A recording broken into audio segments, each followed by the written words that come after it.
I am TJ, joined by Diana. This is Bureau of Prisons Watchers for Monday, June 8th, 2026. Good to be here. We have a lot to cover today, and every single story affects real release dates. We are leading with the big watchdog report. The Office of Inspector General found the Bureau of Prisons left $16.8 million in First Step Act funds unspent. That is not a rounding error. That is congressionally approved money that was supposed to fund programs, and it just expired unused. The OIG released its full evaluation in June 2026. The title is Evaluation of the Federal Bureau of Prisons' Use of First Step Act Funding and Program Implementation. And the short version is the Bureau of Prisons had the money, it had the mandate, and it still did not get the job done. As of April 2026, that $16.8 million had not been obligated before the availability window closed. The OIG calls this a serious financial control failure. Here is why families should care.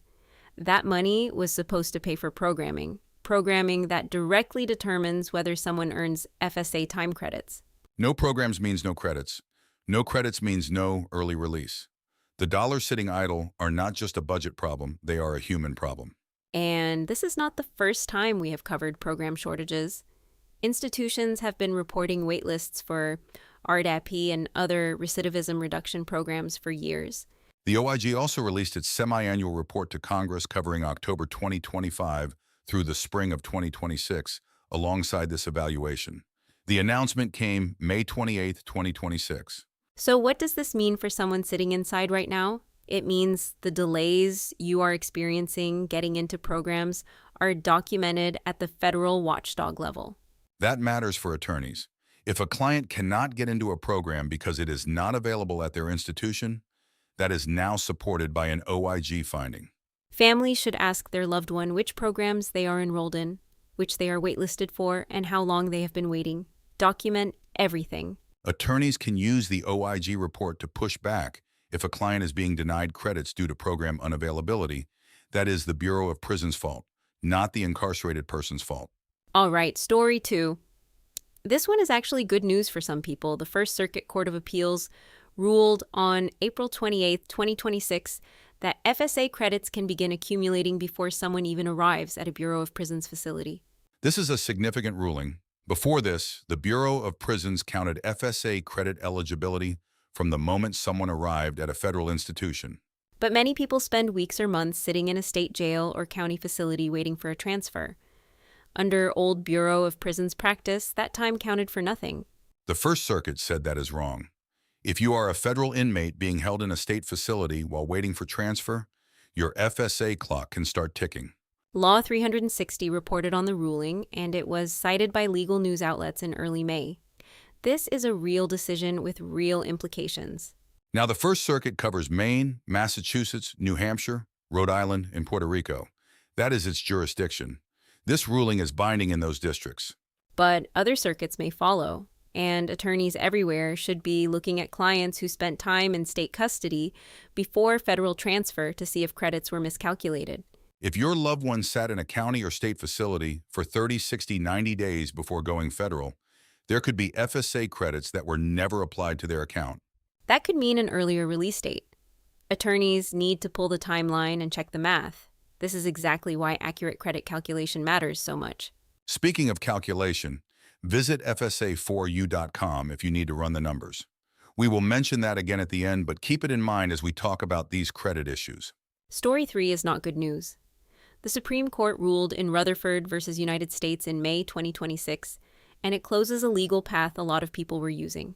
The ruling says that a non-retroactive change in sentencing law does not count as an extraordinary and compelling reason to grant compassionate release. Let us break that down.